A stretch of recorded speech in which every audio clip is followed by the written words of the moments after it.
हौसलों से मिलता है सफलता का मुकाम जिंदगी में।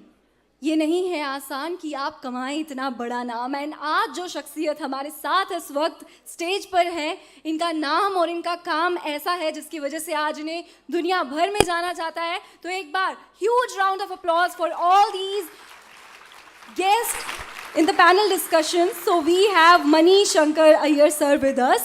Shankar Aiyar is an Indian politician and former career civil servant diplomat. He is a member of the Indian National Congress Party. We have Salman Khurshid sir with us. He's an Indian politician, designated senior advocate, eminent author and a law teacher.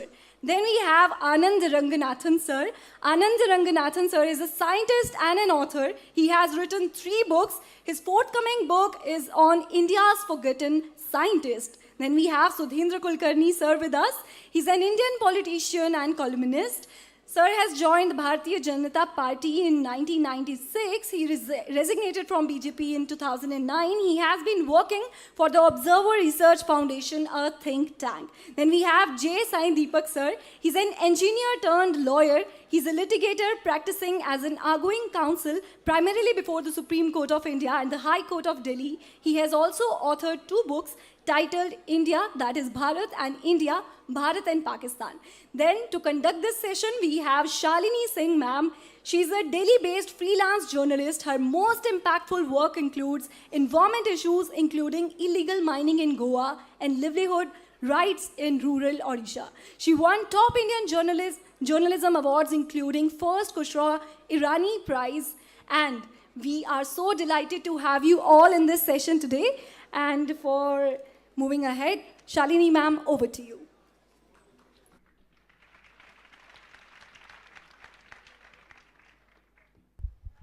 Am I audible? Okay. Thanks. Well, it seems I'm the only female on this panel and also the only journalist. Lots of pressure. Okay, before the brickbats start flying on the 4th estate, let me very quickly tell you my survival plan. I'm a co-founder at People's Archive of Rural India, or PARI for short, which is an online multimedia repository on rural issues. We publish our stories in 15 languages, including English, and our aim is to connect urban Indians like you and me to our rural counterparts across the countryside. We began PARI in 2014, founded by P. Sainath, who's a well-known journalist covering development. Our colleagues also work with students in schools and colleges, so I would urge you all to have a look at our site.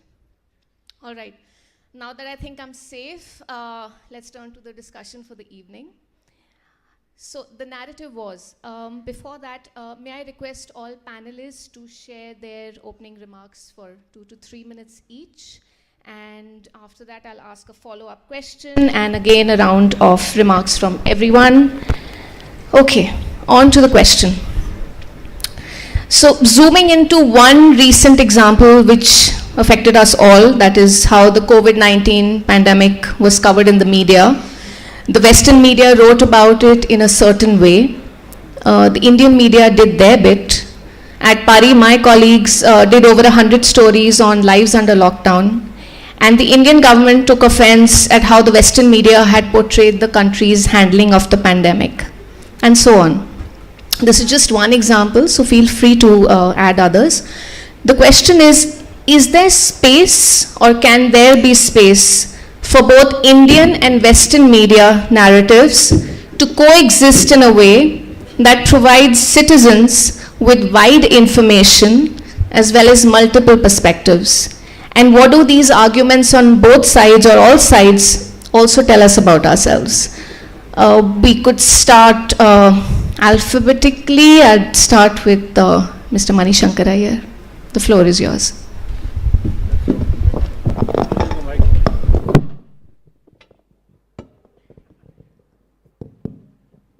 Why only Western media?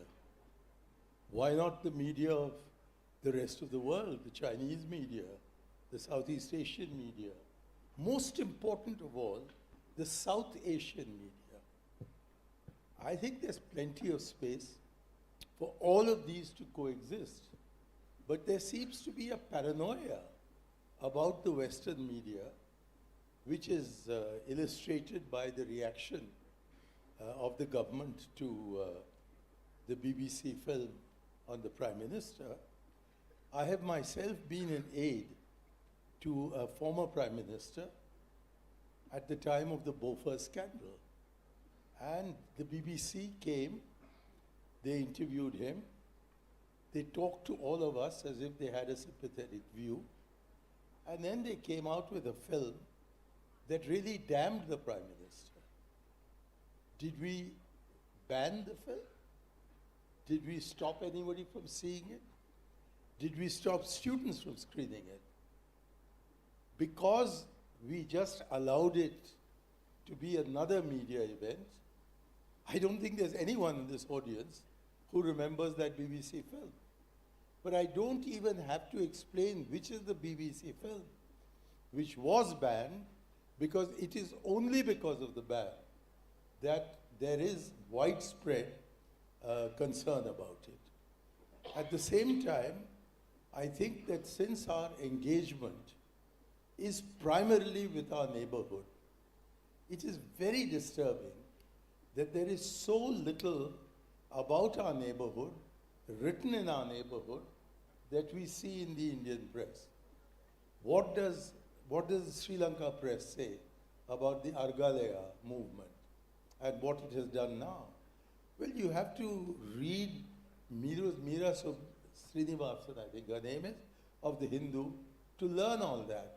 Why can't we hear through the Indian media the voice of those people? Our engagement with Pakistan is non-existent at the moment. But how are the Pakistanis looking to that? Is it changing their attitudes? Is it making it more negative? Or is there a desire there to resume a relationship with us, which you can describe as normal? When we have a problem with Nepal, as we had over LLK, did our papers reflect what the Nepalese press had to say? And did we, more recently, get to know what the independent Bhutan media was saying about the hints that came from the Bhutanese leadership that they would like to settle with China and were being held back only by, and they didn't say it, but we all knew that they were being held back by the Indian Ministry of External Affairs. Equally, and this is my final example, unless we know what is the logic that the Taliban is employing to discuss what appears to be an extraordinarily ill-conceived and discriminatory policy, we won't know what motivates them. So what happens in Afghanistan comes to us as a total surprise, whether it is the victory of the Taliban or the defeat of the Taliban, or again the victory of the Taliban.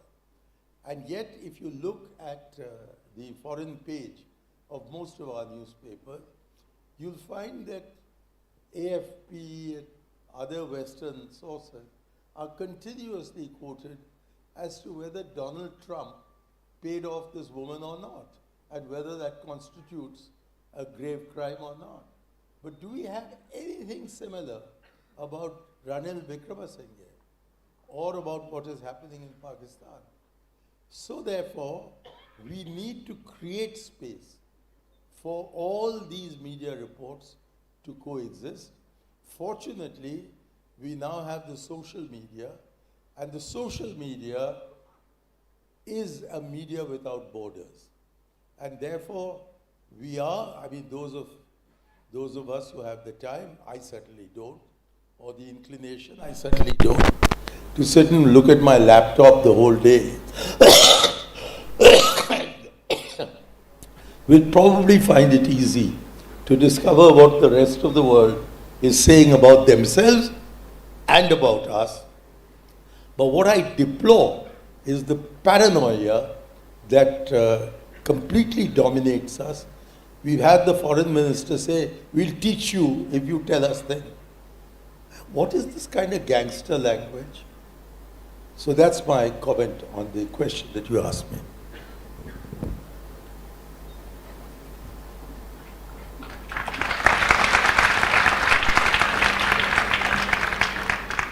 Thank you. Thank you for inviting me. It's, as you can tell, very difficult to say anything at all after Mani Shankar Aiyar. And Mani's been very careful today, or at least up till now he's been very careful. But you will see more fireworks as the questions move on. I think that there was a very interesting point that he touched, moving from media reporting in the West, elsewhere, and of course the attitude of Government of India. Let me give a caveat first, that during the years that we've been in government, I cannot say that we didn't have faults and flaws in this matter. We did also react, etc., but it may be a matter of degrees and really how far we are taking it. But on reflection, and in fact looking at how the world has moved forward, we need to find a way of being a little bit self-assured. This whole business of we are under attack, that somebody somewhere doesn't like us, and therefore they're doing this to unravel the good things that we are doing and to undermine the confidence of the world in India. I think India is a larger entity than that. We can take criticism, whether it comes from within or it comes from without. We can take criticism, we can respond to it, we can answer.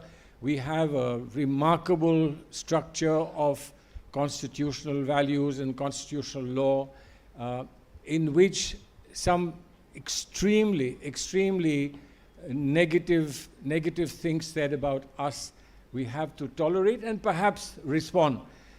Now, if there is a problem with the media in the West, taking the point, of course, from Mani, that there isn't just media in the West, there's media elsewhere too. There's media in the Middle East, there's media in South Asia, there's media in Far Asia, etc. Why don't we, and media in the neighborhood, why don't we reflect and respond to that completely? Are we too preoccupied with ourselves and our choice of keeping in reference only certain people, whether it's the United States of America or the UK and so on and so forth, and to say that it's high time that the West stops thinking that its problems are the problems of the world. Now, some problems of the West are problems of the world. Some problems of the world are problems of the West, but you have to put things in perspective. We can't be paranoid, we can't be timorous, we can't be bowled over with everything, and we must have confidence in our own institutions. And when we talk about media in the West with Indian media, there are lots of questions about the Indian media as well.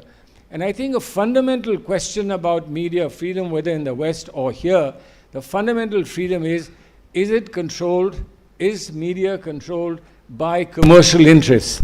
And I think we haven't yet worked on law.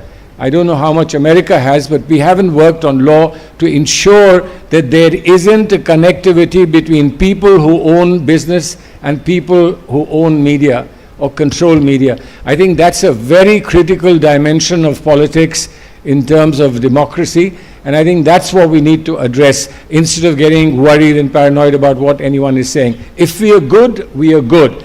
You talked about the pandemic. I think the world recognized that we did a wonderful job as far as the medication and vaccination was concerned, and we produced in a remarkable short period, we produced the best vaccine that the world could afford and the world could use.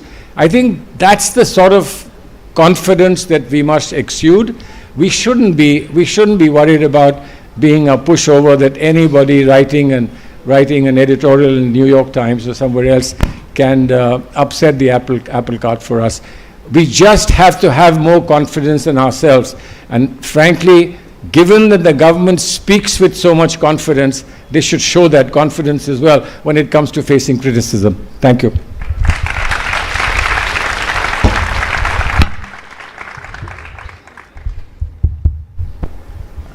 Dhanyavad. I'm very happy to be here, friends, and to see that the hall is full, and I'm told that there are people outside.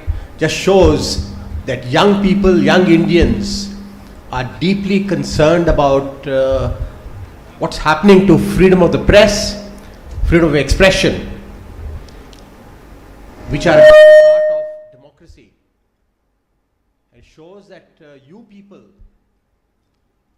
want freedom of the press to remain intact because you want democracy to remain intact. And as we all know, lights are indeed dimming on freedom of the press, freedom of expression, and democracy itself. And therefore, to have a discussion of this sort in these times is most welcome. Article 19 of the Constitution guarantees freedom of expression, freedom to receive and impart information and ideas through any media and regardless of frontiers. But what is happening right now? Attack after attack after attack on the freedoms granted by the Constitution. Most recent is the amendments to the IT rules 2023, whereby the government is going to establish a unit, a department, to determine fake news and immediately order digital platforms to take down news that are inconvenient, uncomfortable to the government. Which, as you all know, the new owner of Twitter has already succumbed. He said that I don't want my employees to be jailed. If the government says take down this news, I'll immediately comply. Elon Musk. So this is the situation that we are in. We have to safeguard freedom of expression, and while safeguarding freedom of expression, of course we must be patriotic. We are all of us patriotic, and this whole notion of calling people who don't agree with the ruling establishment as anti-national, Gaddar, and they go to the extent of even calling retired judges people belonging to the anti-India gang. And this is being said by none other than the law minister. And he also threatens them that they'll have to pay a price if they can threaten retired judges. What about lowly journalists?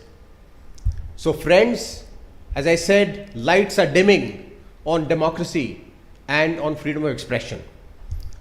Now coming to the specific subject of today's debate, as has been very rightly pointed out by Maniji and Salman Bhai, why are we so obsessed only with the Western media and narratives? Of course, there are certain aspects of the Western media that we all appreciate. But out of the 180 plus countries, the Western countries are just about less than 40. India being the largest democracy and already the most populous nation in the world, are we engaging with the rest of the world? It's as if the rest of the world doesn't exist. When you see the media today, as has been pointed out already, and we have already forgotten that the Western media is an instrument for perpetuating Western imperialism, Western hegemony. The Western media is just the front for continuing, perpetuating the Western domination of the world. Now, is that acceptable to us? Of course, the government criticizes the West when the West, such as the BBC or New York Times, say something critical. But as a nation, we are not really taking the lead in creating a new information order, new media order that is equitable, that is just, that is democratic. some efforts started when we were leading the NAM movement, non-aligned movement. You will recall that that was a time when India was actually talking about creating a new media order as part of a new global order. We don't any longer talk about changing the world order. We want to be part of the West. We want to be good in the good books of the West, America. We only criticize the West when they criticize some aspects of our politics or governance or communal relations. I would end with one point. I was very happy to know from your introduction that you belong to this wonderful and perhaps unique platform called Pari, which, friends, is the only platform that brings information and news and views from rural India. Rural India has become invisible in the mainstream media, which itself is so undemocratic. And this has happened because we are imitating the West. We are imitating the West in so many ways. So, we have become like American media, like the Western media. We've become corporate controlled, a point that was mentioned by Salman ji. So if we want democracy, press freedom to be defended and even made more mature, we have to make the media truly democratic, which means out of the control of both the government, ruling establishment, as well as corporate forces. Thank you very much.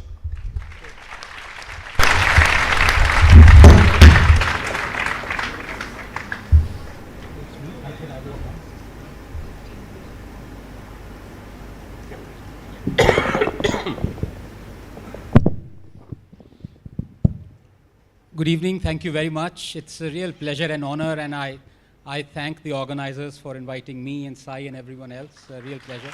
And Shalini, the moderator. It's an absolutely wonderful auditorium as well, and I'm walking the hallowed portals of SRCC after 34 years. It's really remarkable. I came here in 1989, but then my board aggregate wasn't 100%, so I joined the next best college, which is St. Stephen's College. Yes, and although we have a debate here on that, but in the lovely spirit of the debate, and in that sense, I think we all owe a lot to Mani, his wonderful self-deprecating style, and little bit of sarcasm and bite and everything that goes on in debates.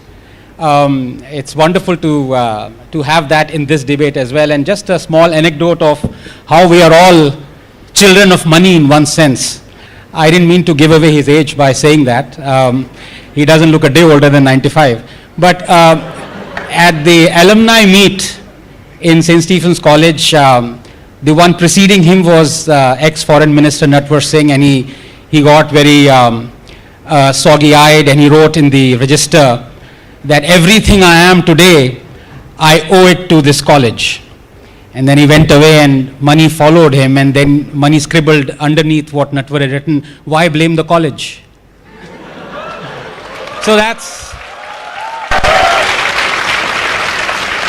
But coming swiftly back to the topic of the debate, I have to say this in the spirit that I'm sure the other side would accept gracefully, is that even a drunk acupuncturist deliver less pain per square inch than the arguments that we've heard so far from the other side. The reason for that is, and abhi to Sai bhi baki hai, but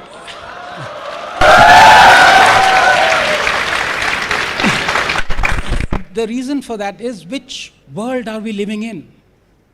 I mean, it's just shocking, because this is the world of social media. You can't fool anyone now, especially the younger generation. I mean, it's just And let me start off by saying that we believe what we see. But unfortunately, what we see is increasingly being written by people who see what they believe. And that is what the media is. They are seeing what they believe. Journalism is justice delivered without the courts. It is a public good. It is as important as delivering justice. And I'm stating the obvious here, but the tragedy is that most of the journalists that you see are busy peddling narratives. They have become activists. They're not balanced anymore. They're not objective anymore. Even in science that the moderator talked about COVID. And I say, please do not bring politics into science, because all then you would end up with is political science. But and there's nothing wrong in that. But there are a dozen, I don't know how much time we have, whatever X time I have, I'll take 30 seconds more than that. But the fact of the matter is I can bust a dozen narratives, fake narratives over the last 8 years that have been peddled. And Sai can maybe bust a dozen more narratives. But it's tiresome after a while, because then you are left asking, what is the journalist's job? If the reader, if the viewer is there to bust the narratives, let me take what the other side, and I just mean other side as a rhetorical thing, that we're all the same. We're all on the same side, right? But at least in this debate, let me pick up the two issues that they talked of. Mani talked about BBC, he talked about Bofors, and he talked about how well-meaning and gracious the government was. I don't need to open that Pandora's box. I don't need to tell you how much stress and how much draconian measures were put under Chitra Subramaniam when she was doing the story of Bofors by Rajiv Gandhi and the PMO. I don't need to tell you when Mani talks about the BBC and saying, we didn't ban the BBC film. Right, you didn't ban the film. You banned the BBC for 2 years. And it wasn't under the emergency. It was before the emergency. 2 years. So, and this is the problem with journalism. It's somehow, over the last 8 years, it is giving the impression that everything bad that is happening in this country is happening for the first time. That before 2014, India was a Garden of Eden. Everything was perfect. And then we had this Cambrian explosion, that everything that could go wrong, except for a nuclear explosion, which we don't even know, maybe some newspaper would report a nuclear explosion has also happened. But everything that could go wrong has gone wrong. Let me pick up the other thing that Mr. Kulkarni talked of. His exact expression was, lights are dimming. Honestly, they seem pretty bright to me out here. Democracy is under threat. Democracy is under threat. This is ridiculous. And I'll prove it. And this is the last fake narrative that I'm going to bust, and before I pass it on to Sai. This democracy is under threat. The biggest test of a functioning democracy, and my good friend Salman would agree because he's in the court, he's an eminent lawyer, are two things. The independence of the Supreme Court and the independence of the Chief Election Commission. Other than these two things, everything else is at the mercy of our Constitution. And I put it to you, I don't know what will happen to me once I say this, that we have been a banana republic ever since we became a republic. Our Constitution does not respect freedom of speech and expression, period. And whatever little it did was then soon trampled within a few years by Nehru's First Amendment. I'll come to that in a minute. Chacha ji ki baat karunga abhi. The fact of the matter is that all those who say democracy is dead, lights are dimming, and everything is happening for the first time, this assault on democracy, sedition charges, anti-national. Do they even know that under the UPA, and I'm not talking of Indira Gandhi emergency, and one doesn't need to go as far back as that. Let's go back only 8 or 9 years. Under the UPA, it filed 12,000 sedition charges on activists. 8,500 on the same day. And the then Home Minister, Mr. Chidambaram, yes, when he was asked, why are you doing this, he said, and I quote him, these are all anti-nationals. आपके anti-national, anti-national. और आज के जो चल रहे हैं anti-national, उसका क्या? There are so many other examples like that. And what does it even need to go back to the UPA days? Chhattisgarh government, Congress-ruled government, they slapped a sedition charge on a person who complained of a blackout, a power cut. They filed a sedition charge under him. So many things are happening right now in Congress-ruled states. But democracy is flourishing there. In Bengal, a non-BJP ruled state, a chemistry professor shared a cartoon of Mamata Banerjee. He was arrested. 2 weeks ago, this news, we don't even know because the Telegraph is all very prim and proper and doesn't want to go against Mamata. He was acquitted after 11 years, a chemistry professor. 11 years. Democracy is flourishing in Bengal. So, when we are this selective, we need to answer ourselves more than we can answer the public. Because journalism is a public good. And last couple of minutes I want to take, because this narrative really has to be busted. We all believe and we know that yes, Rajiv Gandhi banned a few things. He wasn't really liberal, the paragon of liberty and equality and fraternity. Indira Gandhi, of course, brought in the emergency. A lot of things that this government has done is also draconian, and I have a list of that.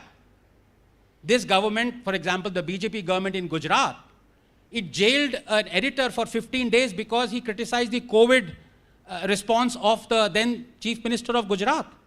So yes, all these things are happening. In fact, the most iconic phrase in the last 10 years that has been coined has been by Mr. Arun Shourie, when he says that all the BJP is Congress plus cow.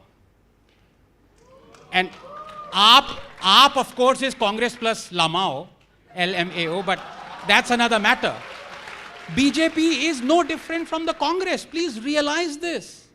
Everything that the BJP is doing right now, everything wrong and everything right, the Congress has done it before. There's nothing, there is no, and you talk of corruption, I say BJP is corrupt. You know why? Because the High Court convicted the BJP of taking illegal money and violating the FCRA rules. The punishment for that is 5 years imprisonment of the party head. Mr. Nadda would be rotting in Tihar right now. But what happened? The mistake that the court did was that the court also convicted rightly the Congress party. अब ये BJP और कांग्रेस दोनों मिलके retrospectively they amended the FCRA Act going back to the emergency era. The High Court was toothless. Nobody was arrested. Nobody was convicted.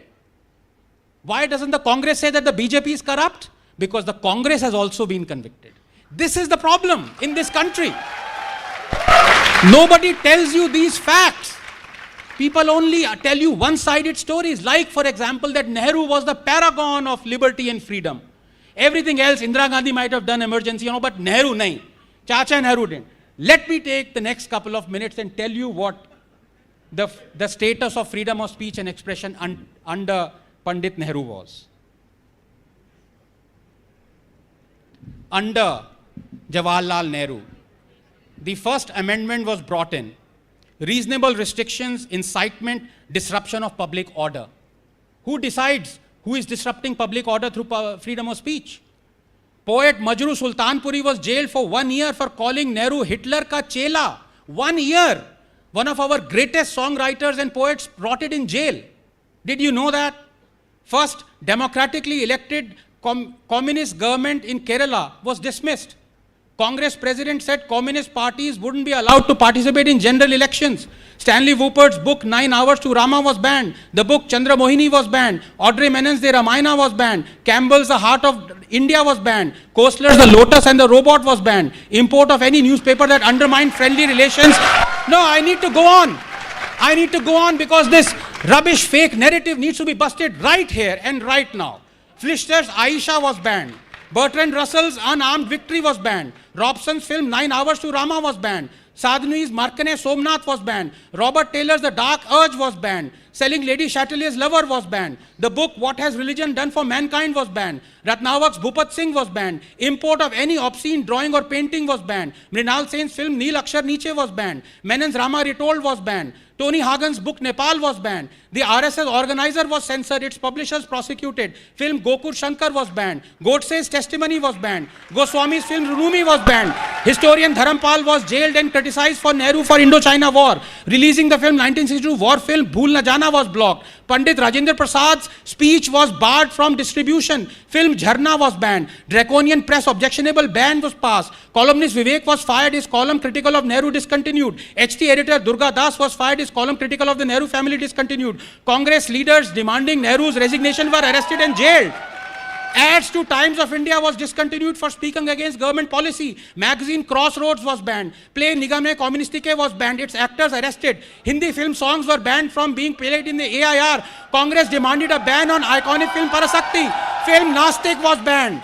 Whoopert pop music was banned from AIR. People's Theatre Association was banned. Play Hariganaz Master was banned. Film Ganga Jamna was blocked. Sarat Chandra Chattopadhyay's play Mahesh was banned. Tagore's play Gora was banned. Balraj Sani's play Jadoo Ki Kursi was banned. Tagore's play Bharat Sirjan was banned. Paradeep film song was deleted. 2 songs from Fir Subah Hogi were banned. Harmonium was banned. This is Jawaharlal Nehru, the paragon of freedom of speech and liberty. Is there anything left to be said? If it is, I pass it on to Sai.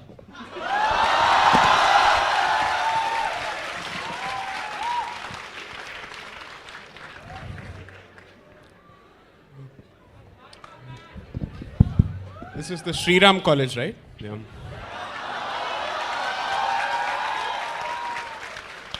Jai Shri Ram. Right. So first of all, thanks to the organizers for putting together such a fantastic event and the audience for turning up in such brilliant numbers. As usual, I think the alleys have been converted, or the aisles have been converted into pathshalas. Thank you so very much. I was wondering, I was just going through the email that was sent to us on the topic. The topic was, can Western narratives and Indian narratives, or Western media and Indian media, coexist? If I were on the other side, I would have stuck to the topic.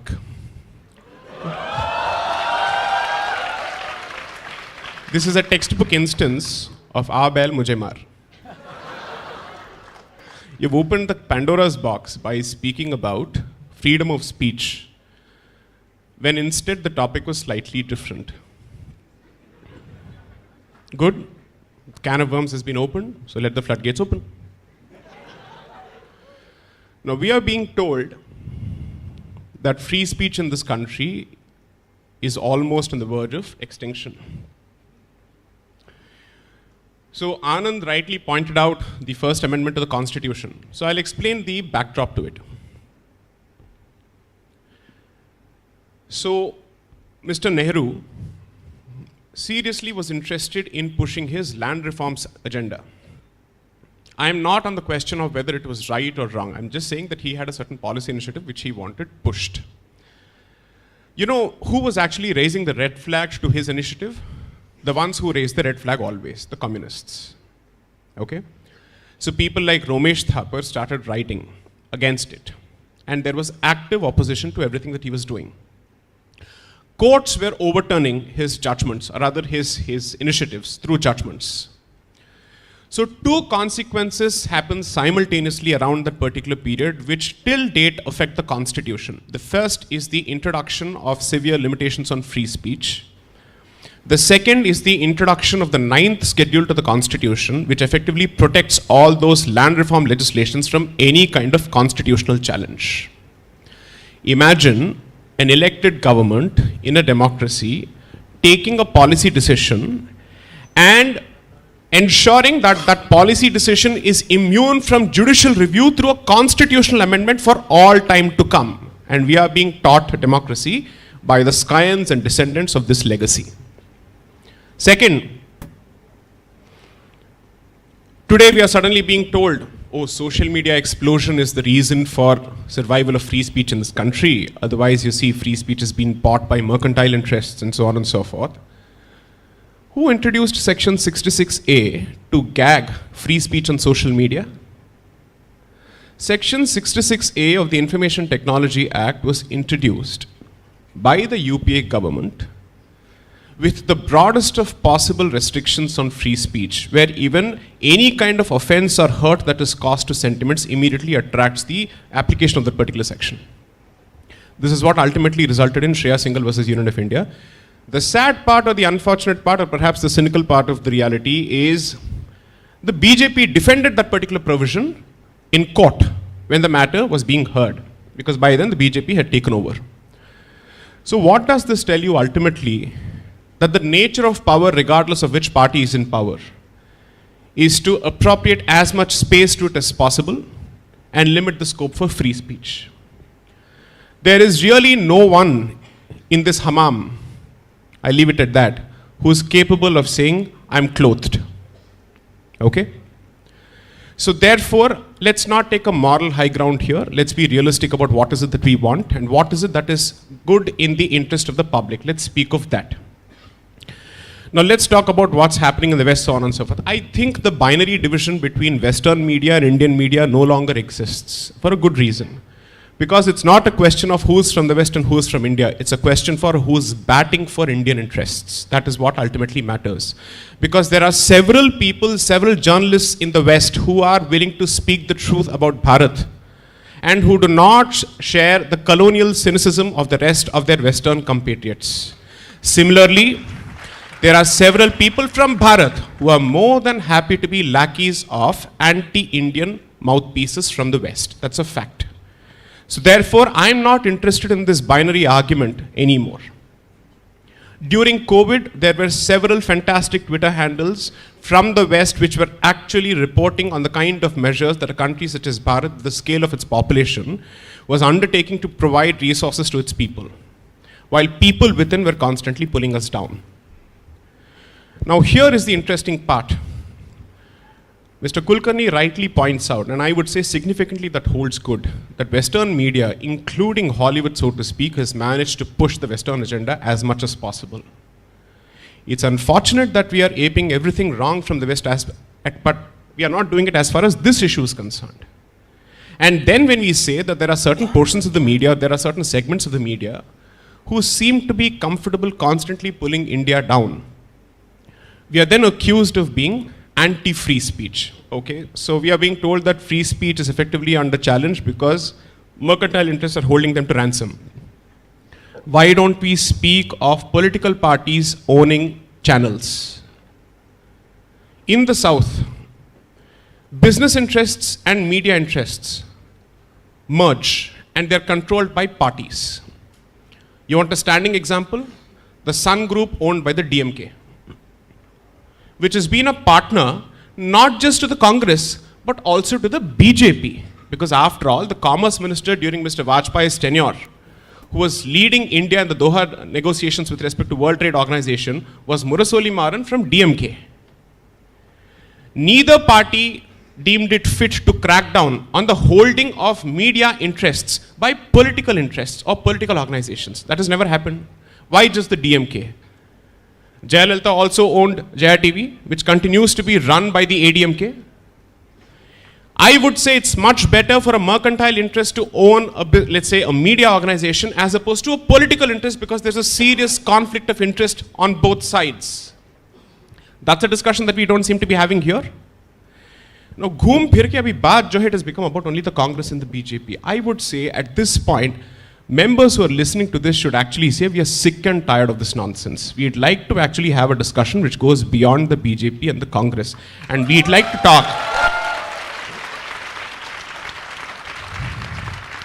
Because until the cows come home, this battle will go on. But nevertheless, given the fact, the cow, of course, pun intended, given the fact that the Congress has been in power for a longer period of time, ask any student of constitutional law. Almost every decision on free speech involves a clampdown on free speech by Congress-ruled governments, either at the state or the center. So at the very least, the Congress must take a look at its own history before it starts pontificating to the rest. And you're certainly in no position to pontificate today. When all the information is out in the public domain through the social media, people have access to judgments, people have access to decisions, file noting, so on and so forth. You're in no position to pontificate. To ape him, 30 seconds. Yes? So I would only request you to ask yourself only one thing. Self-regulation in India is a non-existing word. It's a non-existing concept. There's not a single body that can be trusted to regulate itself. I say this as much of the judiciary when it comes to its collegium system, and I say this as much of the media. Now, on the point that Mr. Kulkarni raised, that the government is thinking of setting up a center which can crack down on fake news. The Press Guild does nothing. The Press Council of India does nothing. No action has been taken against any organization or any portal or, let's say, individual journalist for their direct role in, let's say, spreading or manufacturing fake news. What are we supposed to do? You can't go to a court asking for directions against a private party in a writ petition. So what do you do then? The government has the task. You know why? Because if fake news starts on WhatsApp, particularly in the context of riots or any kind of communal violence, so to speak, and let's assume that the trigger is a lie, it falls upon the government to have a mechanism to actually trace that lie back and also perhaps nip it at the bud. So if the government were to actually go against all kinds of news, that's a different issue. But to say that the government doesn't even have the right to go after fake news when self-regulation as a concept is completely failed in this country, I'm sorry to say, what are we really batting for? This is exactly what happens when you choose to go after every policy initiative merely because it's the BJP at the helm or the Congress at the helm without asking what is right and what is wrong. I can pander to the gallery here by reducing this to a television debate, but this is SRCC. I think you're better, right? And therefore, I would urge you to put pressure on debaters and panelists to stick to the issue, at least in their own interest. Thank you, panelists. I'm sorry, I've been told there's a shortage of time, so I'm just going to leave you with one idea, which is that we've spoken about the two parties, the governments, the historical perspectives, present day, all of that. We're looking at times of artificial intelligence, right? Where technology can make news gathering more efficient, but it can also allow fake news to get more creative. I would have liked people to respond to that, but unfortunately we're out of time, so we'll have to wrap it up here, and thank you for being a great audience. Why did we run out of time? Because there was no equity in the use of time. Thank you. We started late. If you want a victim card, I have one victim card.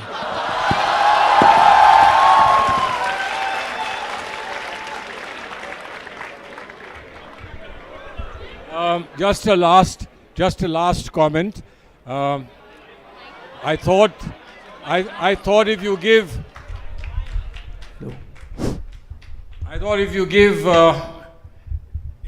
peanuts, you get monkeys. But I've suddenly realized they need bananas. That's gorillas. That's terrible. That's a lot of power, but not a lot of thought. Frankly, you needed a serious discussion about foreign media and Indian media. What we got a serious discussion is about Congress and the BJP, both being very bad. I don't know if they were here saying that go for Aam Aadmi Party or something else. I'm not very clear about that. The question is, who started it? Thank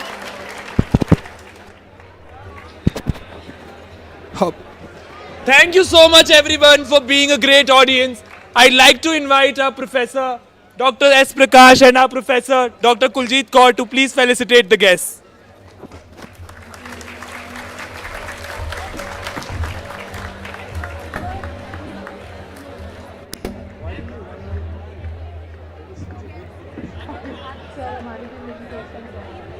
thank you so much sir 1 minute आप आगे आ जाइए